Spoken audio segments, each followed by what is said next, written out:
Come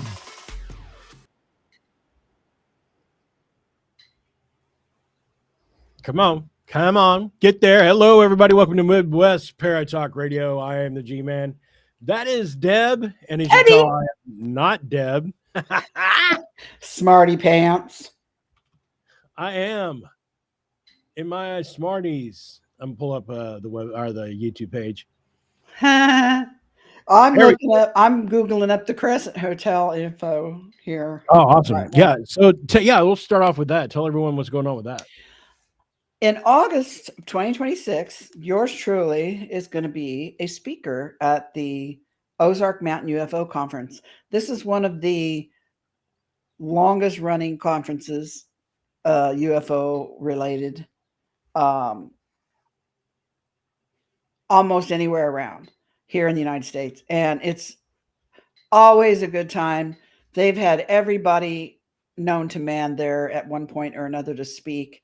And I've myself been there 2 or 3 times now. I think this will be my third, maybe the third or fourth time. It was one of the first venues that I spoke at publicly back in the day, back in the 90s. And then that was my first time when I spoke for the first time. My entire family got in a car, mom, dad, older sister, little sister, and drove down to Arkansas, got hotel room at the conference center, and they listened to me do my speech, which was nice. So it was the whole family was there, and No. they are all there supporting. So I had good vibes about that too. Anyway, and then I was invited back to speak at their 30th anniversary conference, and of course I accepted right away because I have such good memories of that place and with my family, and everybody was so kind to me. If you're familiar with a gal named Dolores Cannon, her daughters run it, or at least one of them does, and carries it on. I think Lou Farish was before them. I think that's who who got me to speak there the first time. He used to do a database, like web newsletter called Finder's Files, and it would go out. You pay him $10 a month, and he'd send you like this newsletter with all kinds of the latest news or UFO related stuff all over the place that he could find. It was great. I don't know if he still does it or not. I don't know if he's still alive. I don't know if it's carried on. It was neat too. But anyway, so I did that, and when I was there that time, I reconnected with some friends that I had met previously in Florida, and it was awesome. So and I don't know, there's just something about that event. I remember I spent time with Bud there. I've spent time with Linda Moulton Howe when she was there. My very dear friend Forrest Crawford has been the MC now for many years. We had him on the show as a guest, and once when I was down there, Forrest and his wife actually got a room for the night at they may have stayed the whole time at the Crescent Hotel. Now, anybody in the paranormal community knows what the Crescent Hotel is. It's in Eureka Springs, Arkansas, which is where this conference is. Beautiful area, by the way. And in the spring, when everything is blooming, oh my God, it's just so gorgeous there. Anyway, the Crescent Hotel is just a 5-minute drive from where the conference is being held. And I'll send you a link to the conference website that you can post so that people, if they're interested, you got until August of 2026 or April of 2026 to figure out if you want to come. But if you want to go to a really good UFO conference that's not like a 3-ring circus with a bunch of open bars and dance parties and things like they have nowadays, but an actual place where people talk and have and exchange ideas and tell their stories, for each person to hear. Right. Then this is the OG of conferences, as far as I'm concerned. And they do have a really nice vendor area. And I always love to walk through the vendor area because something always calls for me when I'm in there. That's how I buy stuff. There she is. There it is. I'm telling you, it's in a beautiful area. And the hotel is old. I think it's built in the 1800s. But 1886. yeah, but when you're inside, you can tell it's old. It has that old vibe and that old smell almost, but it's not bad or anything. Don't get me wrong. And but it's a vibe, man. When you go in there, you feel like there's 100 eyes on you. It's not threatening or anything, but it's just awesome. Yeah. Anyway, Forrest and his wife stayed there. One night I went over to their room, and of course we had our gadgets, a K2 meter, recorder and everything else, and messing around. And I remember being in the hallway, and we were trying to do chi. That is where you throw your chi and everything. And I remember Forrest's wife threw her chi and down the hallway, and it hit the K2 meter, and that K2 meter lit up like mad. It was very cool. Oh, that's hilarious. And we went on a ghost tour. They did the hotel actually did tours like for ghostly people that are interested in that sort of thing. And they would take you around to areas that you can't get into on your own, Right. If you're renting a hotel room there, you can walk around the hotel as long as you're not bothering anybody. But they actually do a tour, which was interesting. And they talk about down in the basement.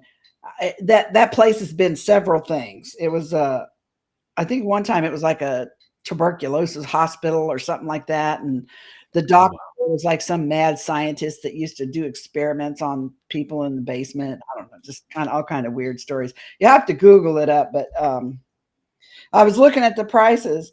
The hotel rooms look like they run about $200 a night.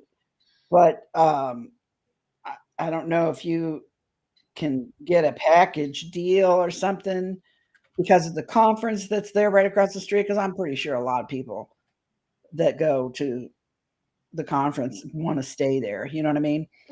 Or even if you just want to stay there for one night, and you get a bunch of people to chip in. Yeah. But it's it would definitely be worth it. I loved it. I was there.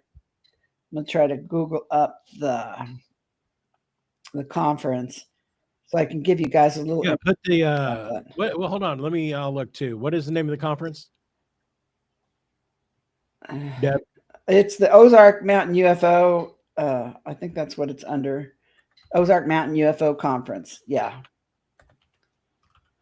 Spring of 2026. And I will pop that into your. My messenger has really kind of been, I guess, a little bit slow. So, but I did send that to you. There we go. I got it up on the screen. Okay, awesome. It is 38 years. It was what? They've been doing this for 38 years. Oh, wow. Okay. Mm-hmm. This one says April 2026, so this is a year out. Right. That's this coming April. No, honey. Oh, yeah, it is. Dude, this is 2025. April's done already passed. Holy cow. Quit sucking on that. What do you got in that vape? Hell, which one of us is 66 again? Hold on. It's at the Best Western. Okay, nobody likes you. Shut up. It's at the Best Western Inn of the Ozarks. And that's a nice place. If you get a room there, a lot of people go in together and get rooms there for this conference. It's really a nice it's a nice hotel. Everybody's they take good care of you. Everybody's friendly. No judgment zone. I'm scrolling down through here, some of the former speakers, and I see my picture on a speaker panel. There you are. Yeah, I see you right here. Yeah, there's me. That's me sitting next to Linda Howe and Travis Walton. And then Kathy Martin was there, and Stan Freeman. I mean, they have the best speakers. They've had all the big ones there. You know what I mean? But Yeah. it's I'm very excited to have been invited back. I'm very excited. I don't typically get excited about going to a conference because I don't really like speaking in public like people might assume that I do. I do it mostly because I feel like I'm compelled to. Like it's there's a reason all this crap happened to me. It's like I need to get out and tell my story because if I can reach one person out there like me, they could see me doing it and feel comfortable telling their story, then I did what I came here to do, right? So Yeah. a lot I do turn down some invitations. I just kind of go on my gut and how I feel, at the time because I feel like the universe puts me wherever I need to be, right? Right. Right. And so I uh I sometimes say no. I sometimes I say no to podcasts, but not usually. Podcasts are I've been doing them for so long and did my own. I do my own, so it's not as uncomfortable for me. Although I must tell you, I I miss the days of voice only when I could sit here in my nightgown, Right. Yeah. Yeah. I feel that. But I mean, you can always do this. Yeah, but then that's just not the same. That's Eh, cheating. that's cheating. Come Nah, on. I ain't gonna do that. Y'all, if you're gonna listen to me, then you have to look at this face. But Lord. anyway, um, but as far as conferences go, yeah. And I'm not a big I hate to fly. I've always hated to fly, although I have flown all over the world. Well, not all over the world. I went to England. That's the farthest I've been, but Yeah. Yeah. I went to Brazil, but I think actually England was farther than Brazil. Brazil from Miami was like 8 or 9 hours. So, but Yeah. I hate to fly. And as we know, I'm not the greatest driver in the world like I used to be. Lord, I drove all over the Oh, mid. whoa, whoa, whoa, whoa, Shut whoa, up. Don't whoa. stop. Stop that train. Stop that train. I want to get off. Shut up. You're not the. So, just for Yeah. context, Deb and I got in our mind that we were going to go down to Wilder, Kentucky to the Bobby Mackey bar and grill. And it was with Crystal, and Crystal's in chat with us on Facebook. So I forget what happened. Why did we come up to pick you up and then we left from your house to go to Wilder, Kentucky?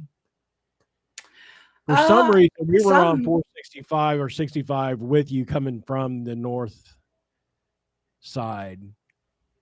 I were I can't Anywho, remember. I Anyway, think we ended I up think in my brand new car and yeah. you ended up driving, you big puss. Actually, I was We glad were, because it made me nervous on the spaghetti bowl, man. Those people are crazy. man, we were going through. I think it was 465. It We was were going down 65 right through the middle of 65. Indianapolis. Yes, yes. It was 65. Oh, And I'm like, for the love of God, Deb, just pull over. Just pull over. I'll drive. those people had Made me so me a flustered by that. nervous I wreck. Oh man, I thought I was gonna pee myself. I'm sorry. I don't normally Oh, drive don't be that sorry. bad. But those What? Come on. I was born and raised in Indianapolis. I learned how to drive in driver's Yeah. ed on 465, but Right? that was back when people still took driver's ed in high school to get their driver's license and acted like they had some sense. These people today, I just had a dentist appointment in Southport, and I live up north, an hour north of Indianapolis. I had a dentist appointment in Southport at a prosthodontist office, right? They've been scheduling me so that I get on 465 to go home at about 2:30, which is before rush hour. So it's good. It's still shitty, but it's better. Right. At least you get on the highway at that point. This time my appointment wasn't until 3:30. I didn't leave the office till 5. There was a half-mile long line waiting to merge onto 465 at Emerson. And I'm like, hell no. I'm not. No, because every time I've been on 465 to go down here to see this dentist, these people in Indianapolis, they all think they're Mario Andretti. They also Yeah. all think they're the only people on the road.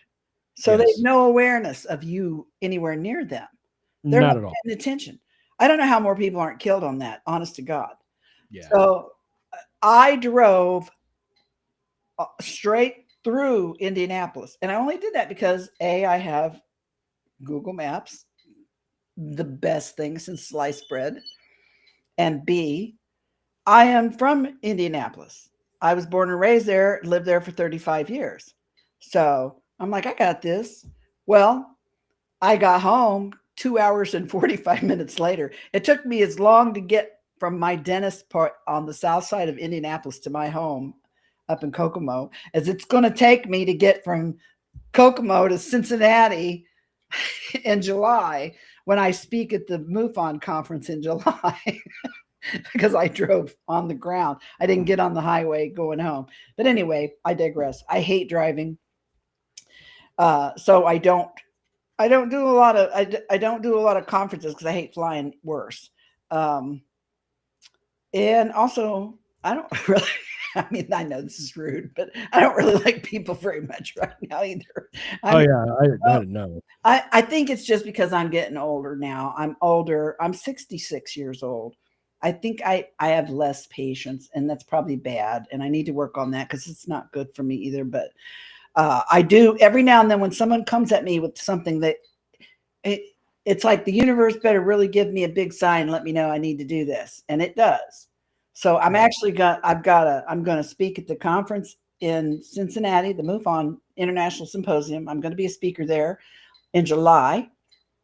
I'm going to go, as far as I know, it's still on, to Colorado to speak for the MUFON chapter in Colorado in August.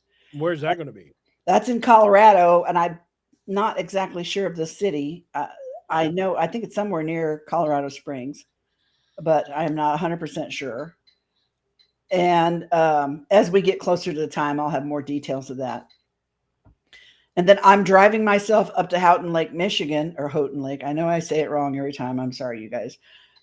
For the Michigan UFO Con up there for the third year in a row. I don't know why these people keep inviting me back, but I love them to death. So it's also a very small, and well, I wouldn't say it's very small. It's a good sized conference, but it's more intimate. Okay. It's more, they have a lot of people there, but it's more intimate, and it's right on the lake at this beautiful resort.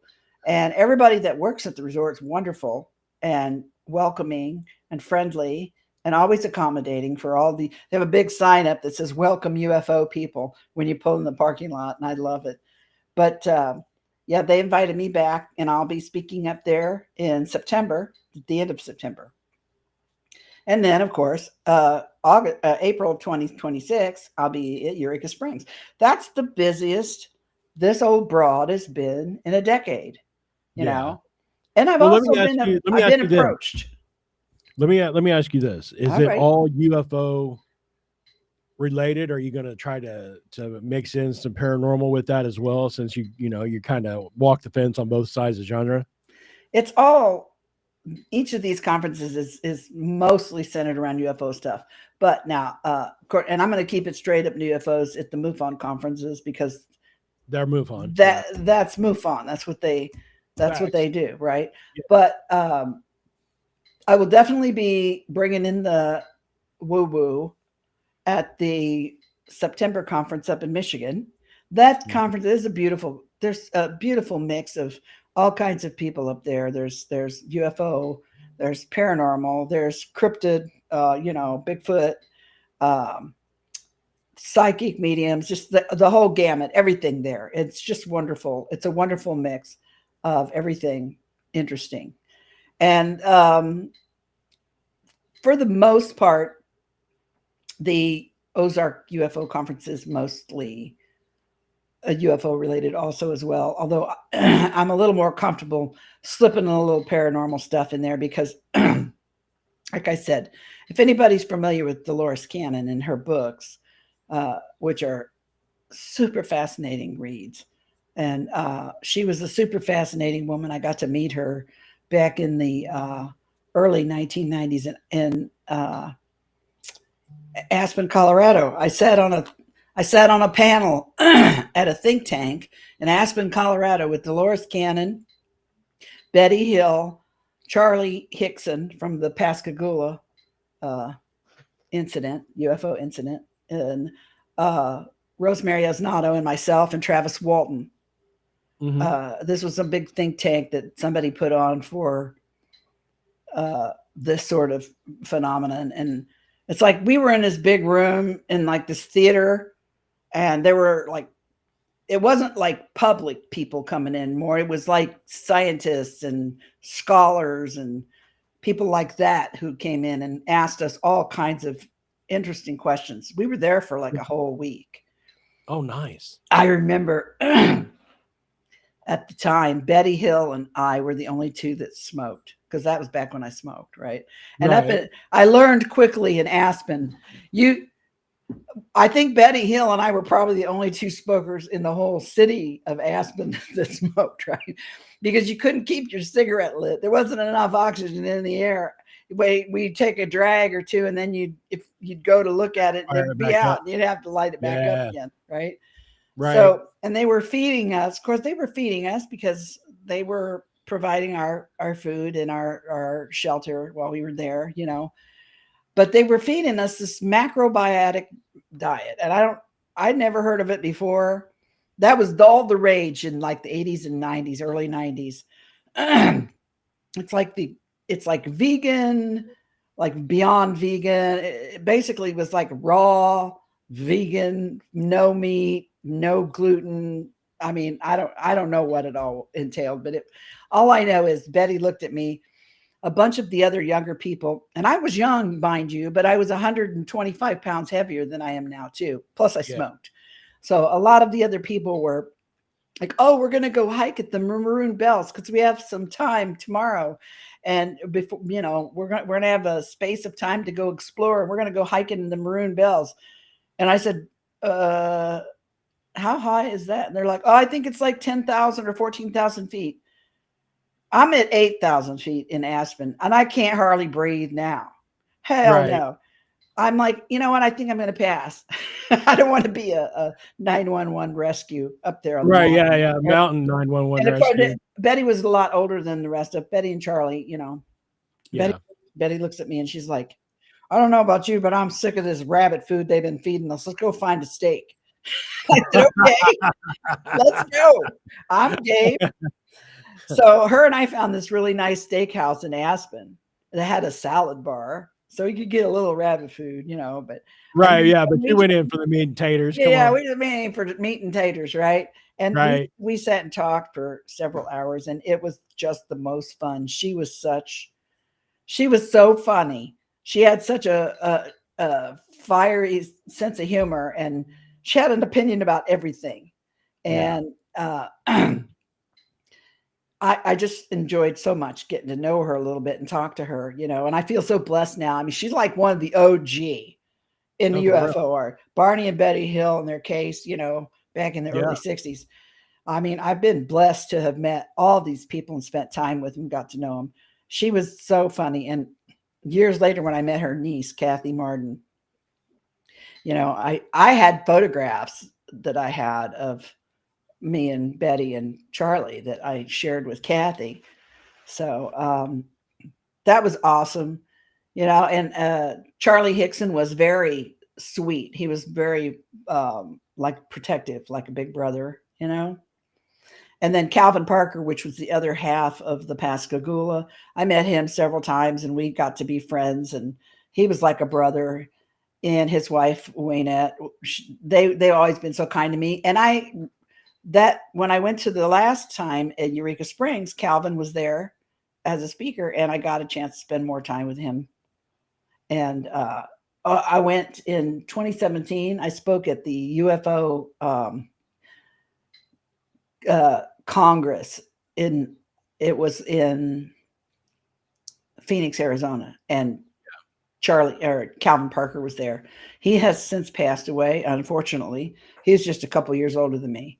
He was sick when the last time I saw him. He wasn't doing well, but I've been fortunate enough to meet all the OG people, all the old timers that are left. You know, I'm Yeah. amongst them now at 66. So, but anyway, I do these conferences every now and then, and I'm really excited that I'm going to do it. And if you get a chance to go to any UFO conference this year, I would say don't miss the Ozark Mountain Conference. Right. So blah, blah, blah, and blah, blah, blah, blah. I mean, they're all going to be good. Don't get me wrong. I mean, Michigan's, I'm really looking forward to Michigan too. Because, you know, those are the folks I do I also co-host another podcast with them. It's called The Voices of Contact. And those are the folks that put on the. Oh, that's the guys up in Michigan then. Yeah. I'm telling you, I wish you'd go up there. I wish you'd come up there with me sometime. I think you'd really enjoy it up there, and you'd really love getting to know the Bigfoot folks. I lived in Michigan. I don't want to go back to Michigan. Weenie. No, I just don't think that. I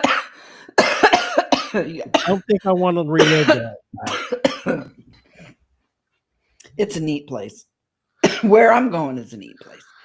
Where is it actually in Michigan? It's actually like, the mitten. It's like right up the middle, in the middle of the mitten. What city?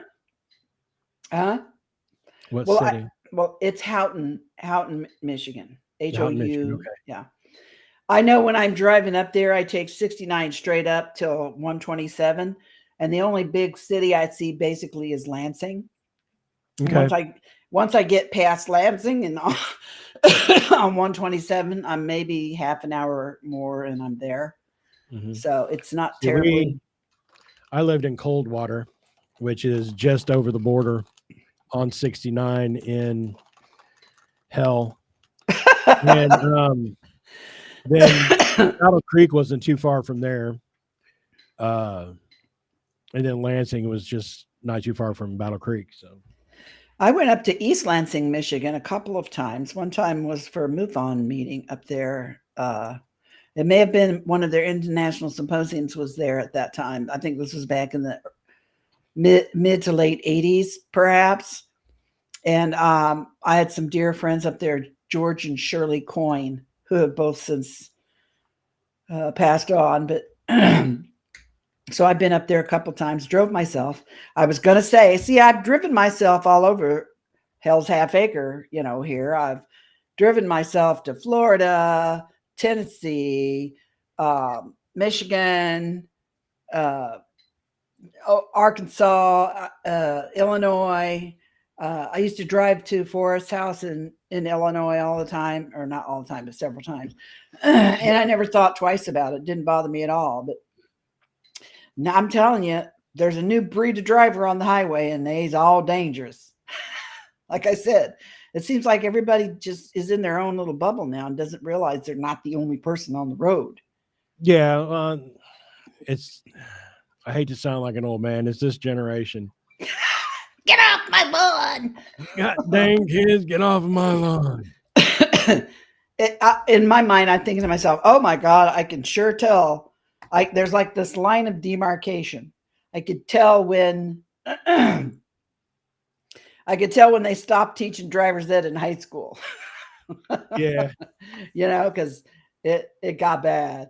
But anyway, so I'm really excited about going to do these conferences, and I'm really hoping that you can get down to Arkansas and we can check out the Crescent, and you can get to meet Forrest and face to face. Yeah, he's got some investigative areas for us. He's got some cool toys too. Yeah. I think the last time we talked to him, he had just gotten my light turned off. He had just gotten some equipment. I've been looking at a lot. I've been wasting some time on TikTok since it came back online. And it's not just TikTok, though. I've been seeing some pretty interesting videos on YouTube as well. I'm telling you what, it's just an explosion of stuff anymore. Uh, it was when I first came on the scene, you didn't see a lot of stuff, like a lot of video clips of UFOs or paranormal activity. Now it's just Everywhere you go. overrun with everything, and it AI is really making it difficult to figure out what's real and what's not. Like I said, I've learned a few tricks. Watch the hands and the feet and the mouths, Yeah. but still, I've been seeing so many videos on TikTok, little video clips people are uploading. Because I also have to temper that and remind myself that people back in my day, people didn't have cell phones and cameras right on their hand all the time, you know, And and there's software and shit now with that you can get like through the Google store or the Apple store that you can manipulate videos and add and take away stuff. And so they're trying that's to be a fun. little sneaky.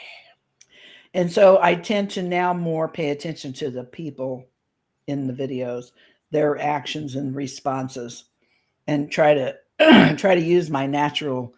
Um, I'm very good at body language, even to a minute level, almost to a subconscious level in myself when I watch other people. Maybe that's because I'm a survivor, a natural born survivor, and Yeah. survivors need to be acutely aware of their environment at all times. Our heads on 360 swivel 24/7, 365. And Right. we notice things, little tiny twitches and little changes in breath and all kinds of stuff.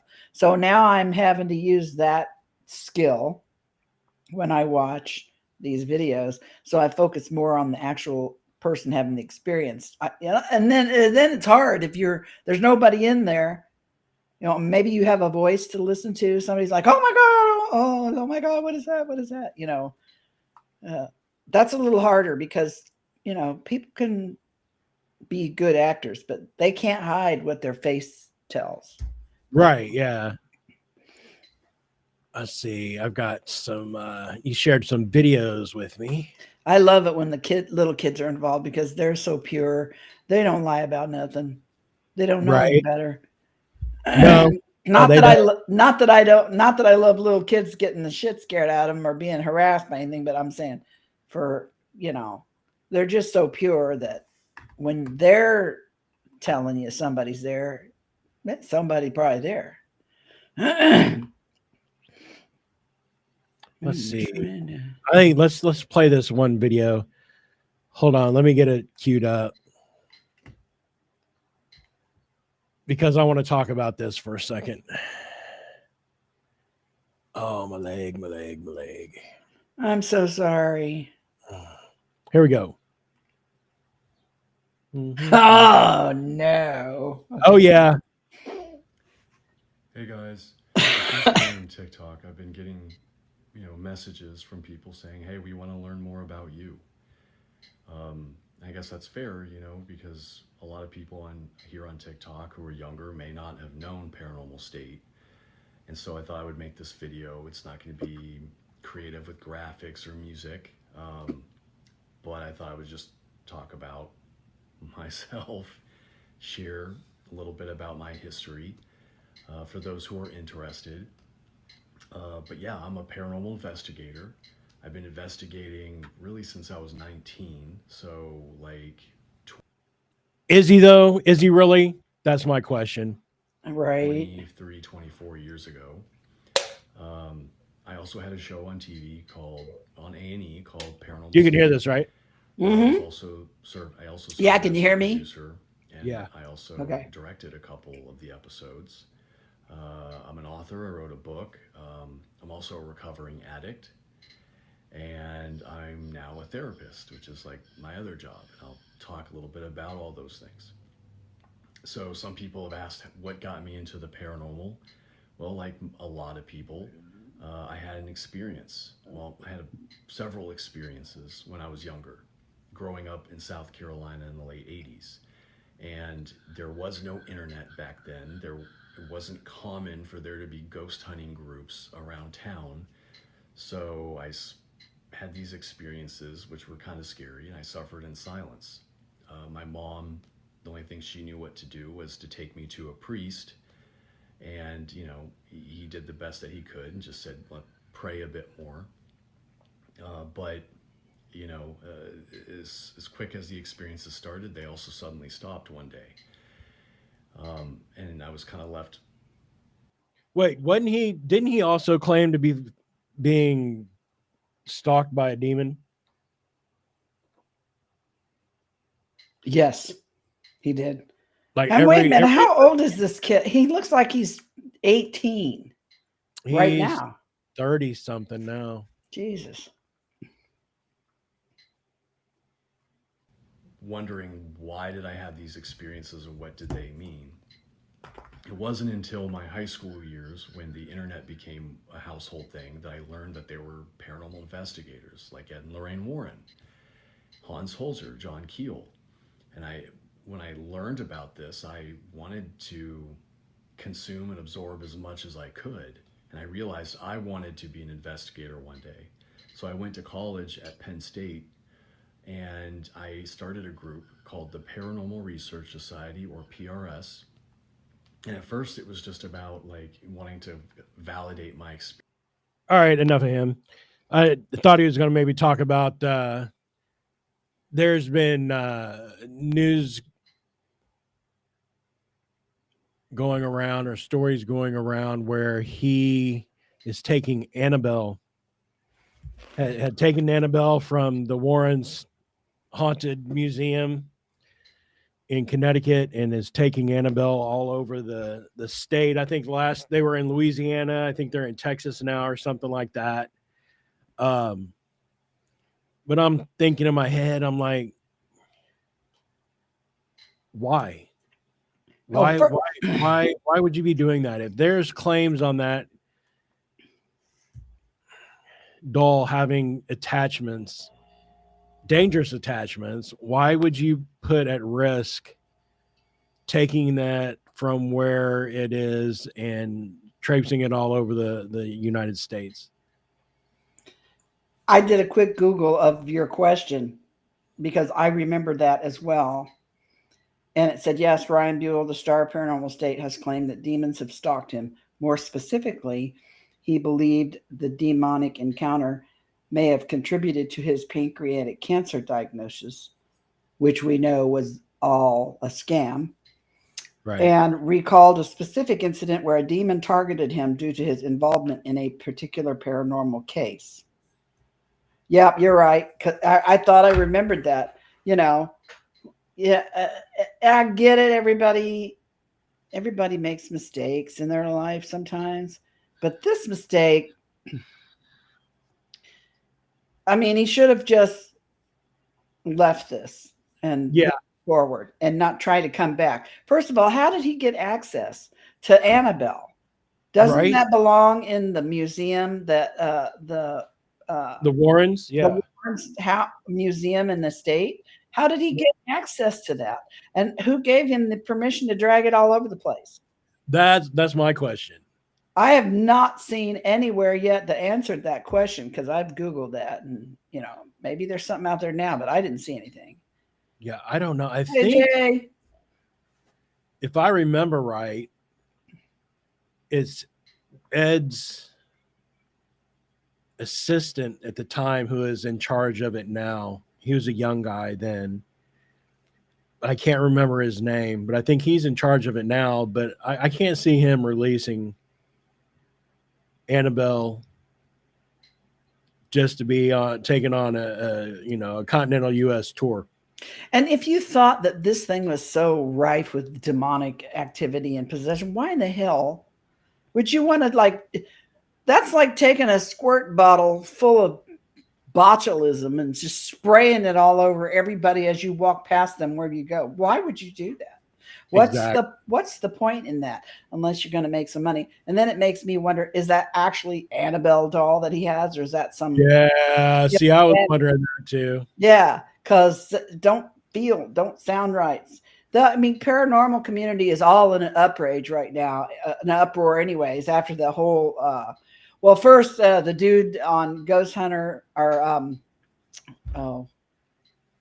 you know, that show we don't care for, and the man whose Oh, name we shall not. yeah. Aaron's wife, isn't it Aaron's wife that hired a hitman to kill him? Yes. Oh, yeah, God Tried love to. him. I felt bad for the dude, honestly. That's something horrible to have to go through in public. But then Holly Madison drops her bio, her biography comes out, right? And Right. she like slaughters Zach Baggins and outs him as like this massive skirt sniffing hoe dog. I mean, who would cheat on Holly freaking Madison, for Christ's sake? She was the Playboy bunny. She was Hef's number one bunny. You know what I mean? Yeah. And I mean, he did her dirty. Yeah. I'm sorry, in my opinion, he's a moron. I can have opinions. You can't sue somebody for having an opinion. Right. In my opinion, he's a jackass. I don't Yeah. like him. He's not very bright. So, I mean, all this negative, I mean, you know, it's like the paranormal community has kind of gone, you know, off the rail just a smidge here in the last few weeks.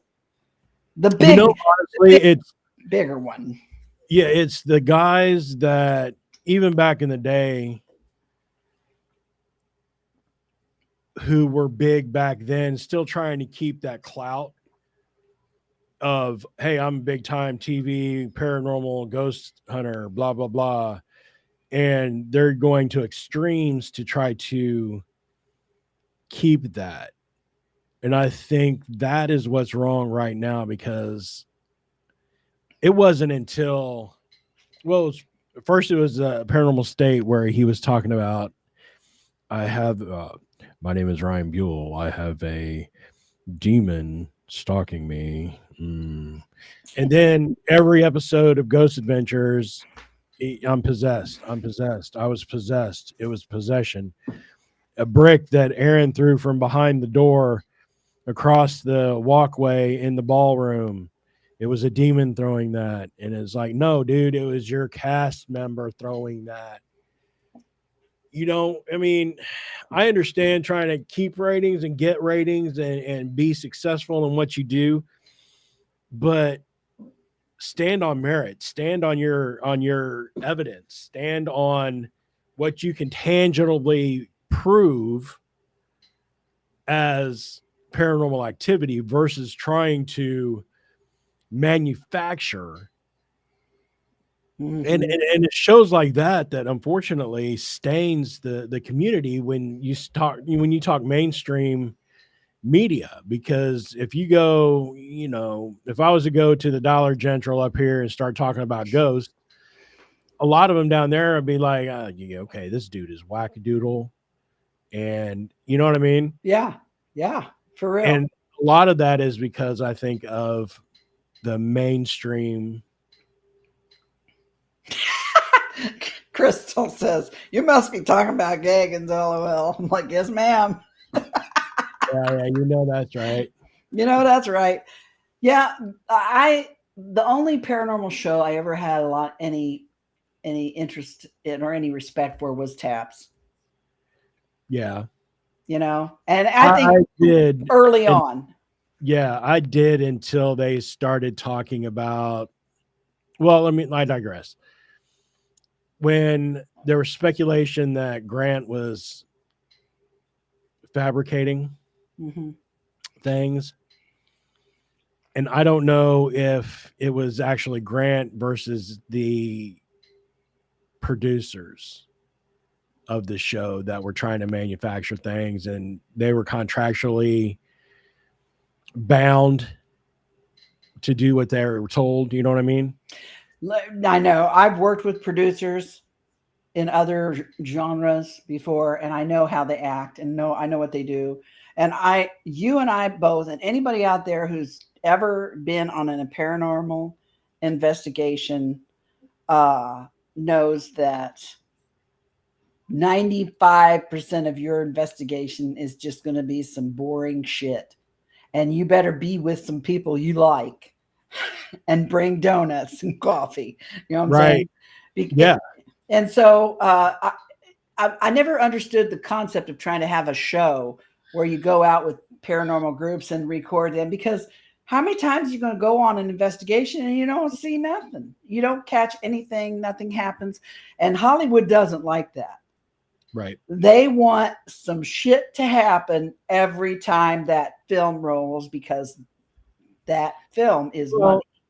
Truth be told, you have to have multiple investigations scheduled. You have to film all of the investigations, and then you take the best episodes that you filmed, put them together, and then you have a series. I think a lot of people that they don't understand it, and even with mainstream television, is they film the series before they air the series. So they need to follow a group of people that are there for a completely different reason. Yeah. Right? Because those folks, I think, are there because they saw, oh, we got a show, money, Yeah. Whereas you and I are like, hey, I got $30 for gas and some coffee. Maybe we can scrape up enough to get, you know what I'm saying, and go, because we love it and we're drawn to it and it's a part of us, Yeah, there's 106 miles to Chicago. We're wearing sunglasses, half a pack of cigarettes, and a half tank of gas. Let's go. Yeah, and these are the people you need to give shows to. I'm just saying. Right.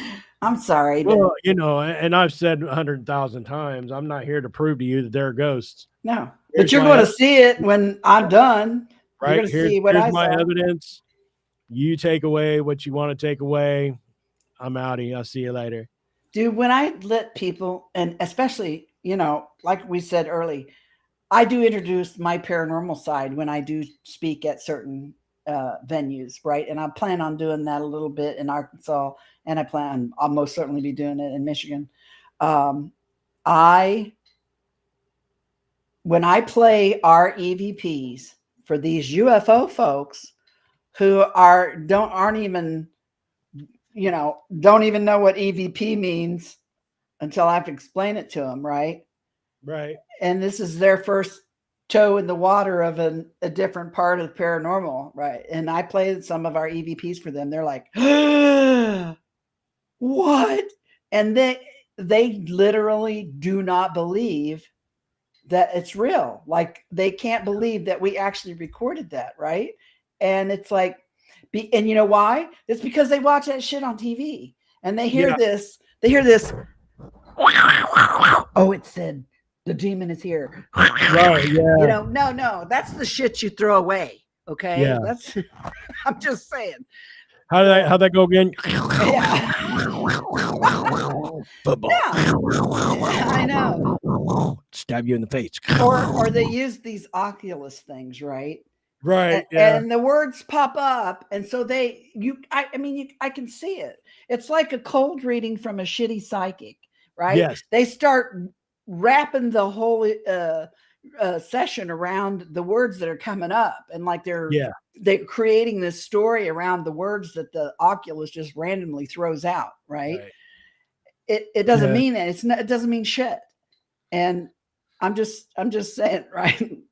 Hi, sitting in the dark. Can you tell me your name? Murder. Mm-hmm. What?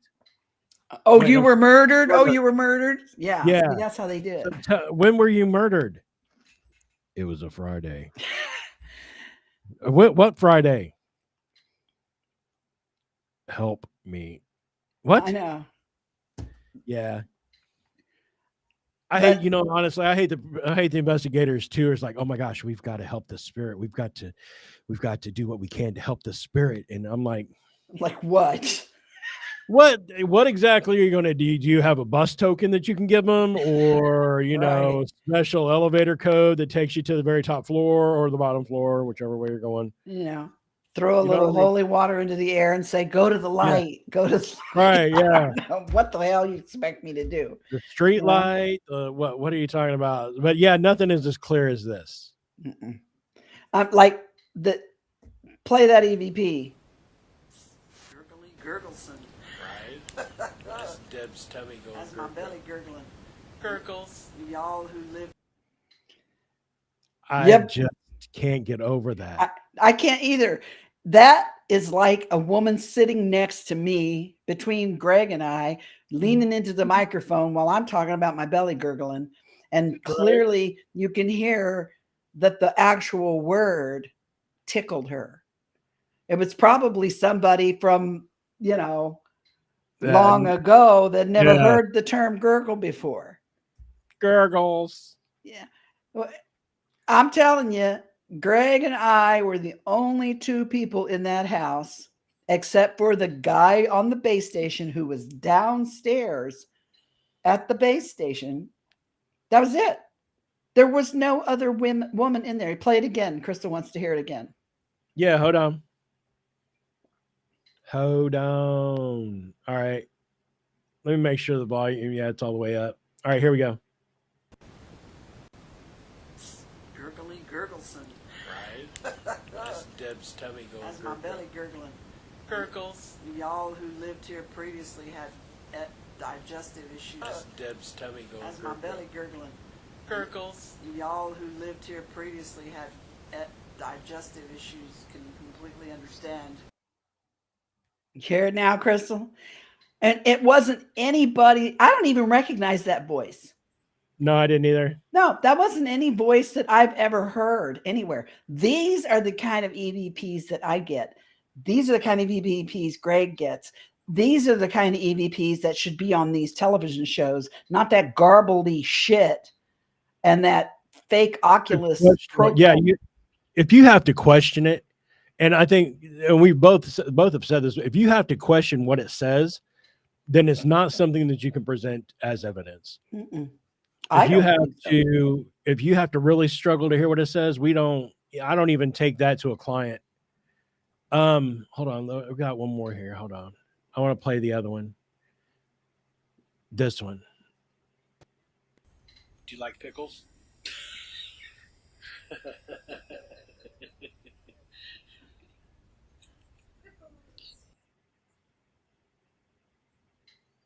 Yeah, that was low, but you can hear it. Pickles. Do you like pickles? Yeah.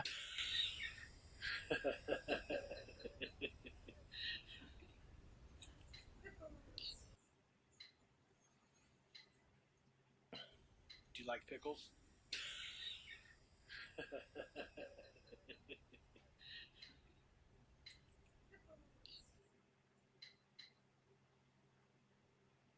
So yeah, dude, I don't know.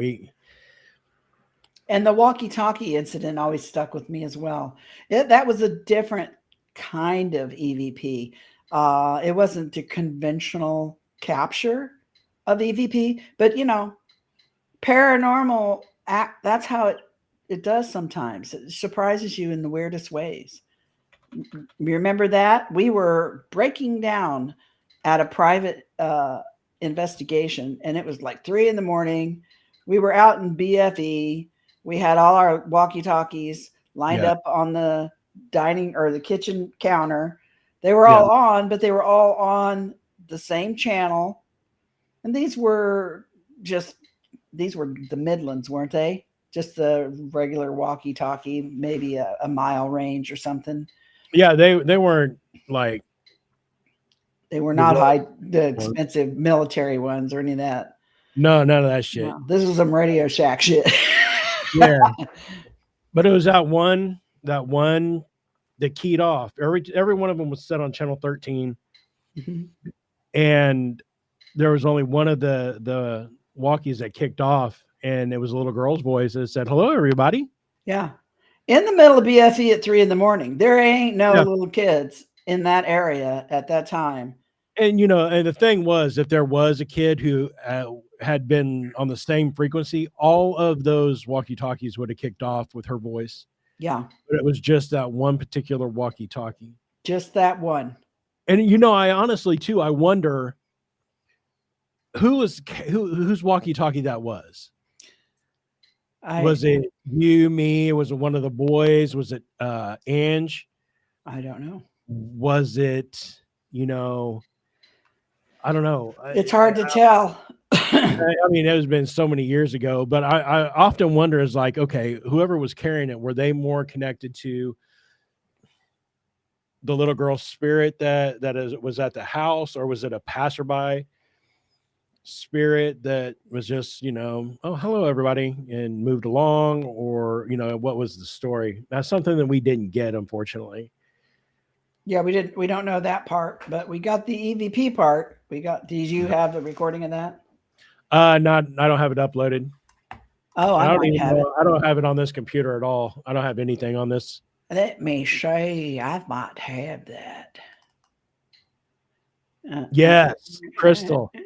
We played that clip forever. I think we even made a like a audio meme out of it. And but Crystal and them, they were down there, and Mike's a cop, and the response was big fat cop. So I think we put audio behind it with the bad boys, and it was a big fat cop. It was funny. It was hilarious. Yeah, the intro. Here it You is. still talk to them boys, Crystal?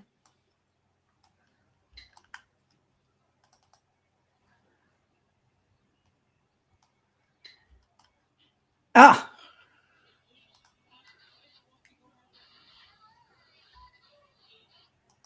Did you hear that by any chance? Did not. Okay, let me screen share. Is that screen share? Yes. Okay. This is the walkie-talkie going off, you guys.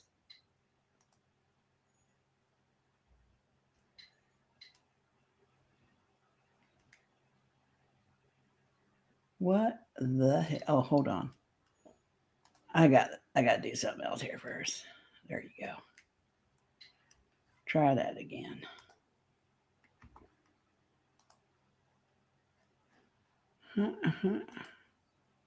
Media player. That's what I want.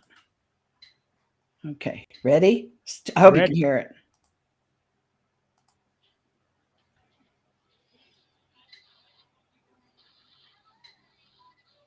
No, it's not coming through. Damn it.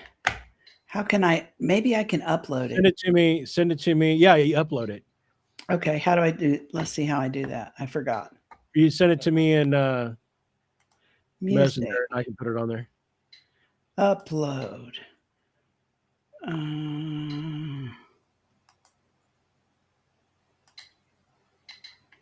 Hold on.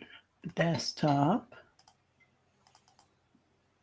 Yeah, that dude kind of seemed to disappear out of nowhere, did he, Crystal? Sorry, everybody. I'm talking to Crystal in chat.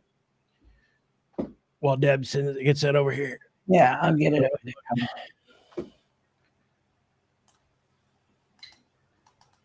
Let's see if it's in here.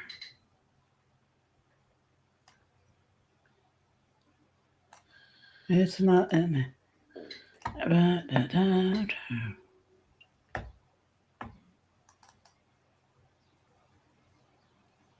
Oh, I didn't know he got divorced. Wow.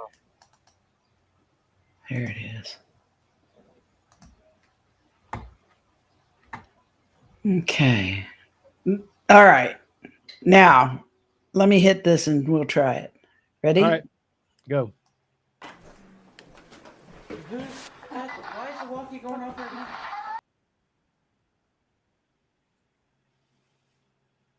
I'll do it again. Why is the walkie going off right now?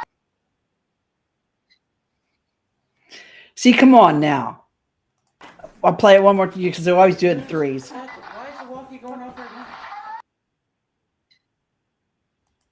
Okay, that was the only walkie that went off. Yeah. Yeah, it's a little girl's voice going, "Hello, everybody," and it's clear as a bell. Yeah, it was the only we had 8 walkies on the table, and that was the only walkie that went off at that time. Yeah, little girl. So I consider that an EVP, but yet an unconventional capture of an EVP. I mean, I've been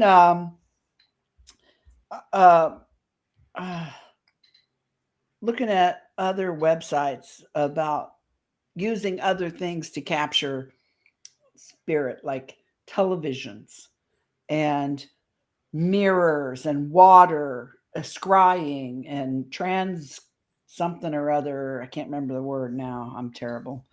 And I feel that this particular EVP was more along that lines because we used an electronic device basically, and or it used the walkie-talkie rather than us just recording its voice on our recorders. It actually used that walkie-talkie, like so. Transcommunication or something like that. Yeah. Yeah. I mean, it's no different than when we did that show that time. The voice came through and you were drinking a beer and the EVP was, I hope you enjoy your jiggle juice or something like that. And I was like, wait, did you hear that? And it was like, what? Hear what? I'm like, I think we stopped the show, rewound what we had recorded and listened for the EVP. Yep. So well, we've got some pretty good stuff, but we haven't really done a lot lately. No.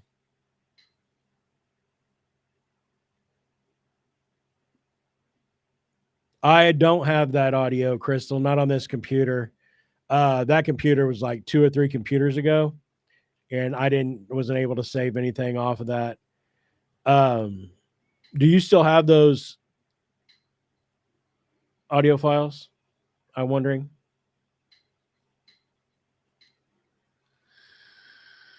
Crystal said she hadn't done anything since 2011. Do you ever miss it? Do you ever think about it? Wish that you'd find somebody to go?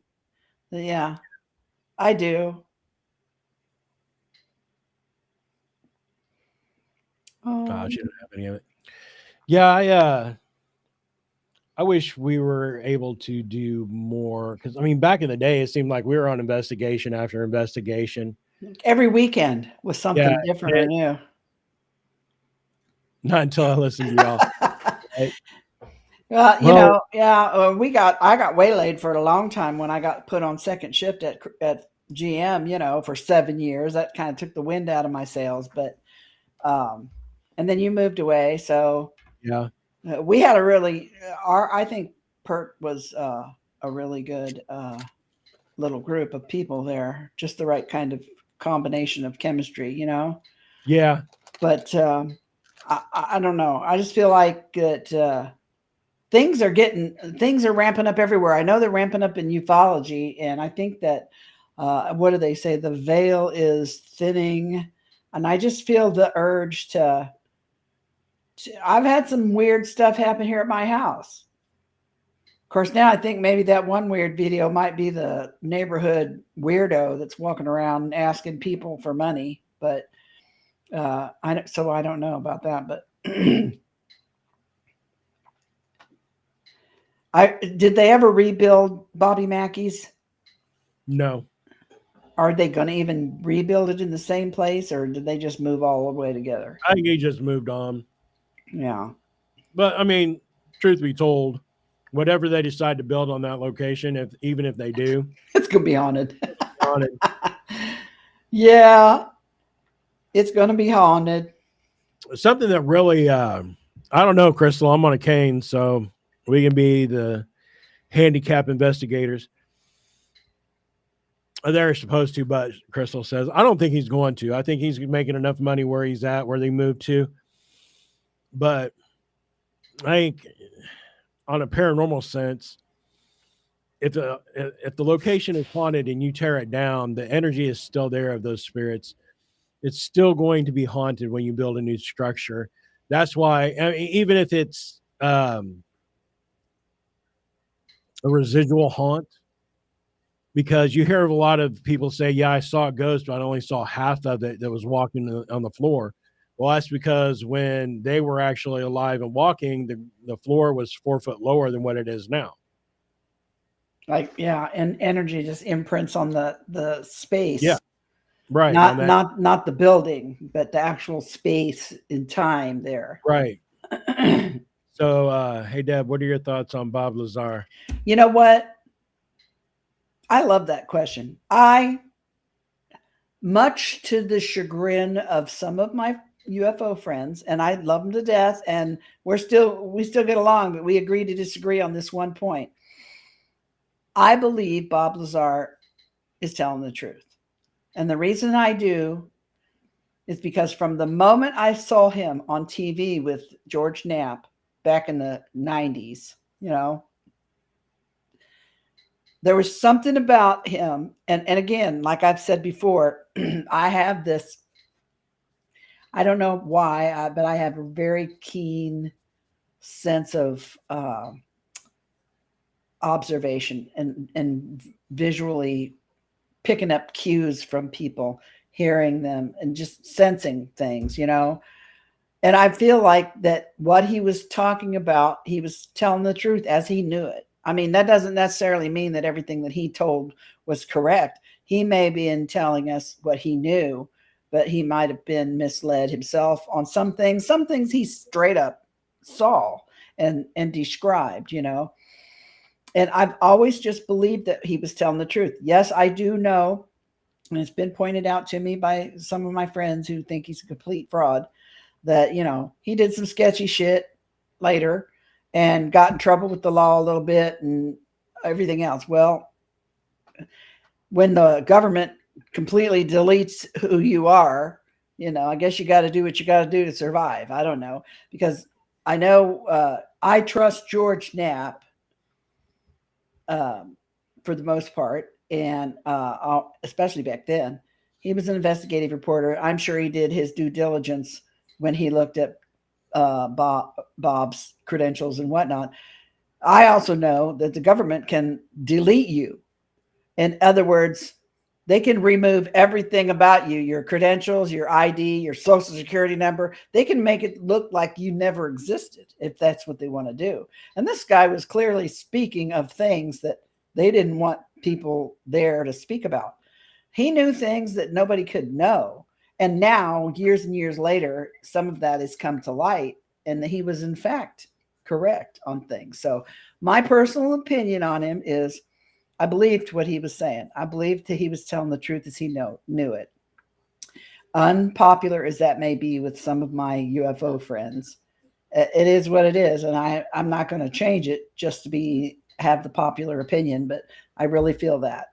I really feel like he was talking about some real shit. So that's my thoughts on Bob Lazar. I would love to meet him, but that will never happen, I'm quite sure. Never say never. But yeah, I do believe him when he says what he says. Right on. So, all right, you guys, we've come and passed the top of the hour, or bottom of the hour, or the middle of the hour. We started late because we were chit-chatting. Yeah. But yeah, next week, JV's in chat with us right now. Is going to be on the show with us, and we're going to be discussing some psychic stuff, some tarot cards, and then she's calling. She's back. I'm going to go from there. So it'll be an interesting show for you guys to check us out. We will be on Thursday night, and we will be live at 5. Well, not at 5, but sometime. We'll be on Thursday night for sure. Mm-hmm. So I want to thank you guys for hanging out with us. If you haven't already, like, subscribe, hit the bell notifications for new videos from Midwest Paratalk Radio. And that's funny. And we will see you all next week. Out of beer, out of here. Peace.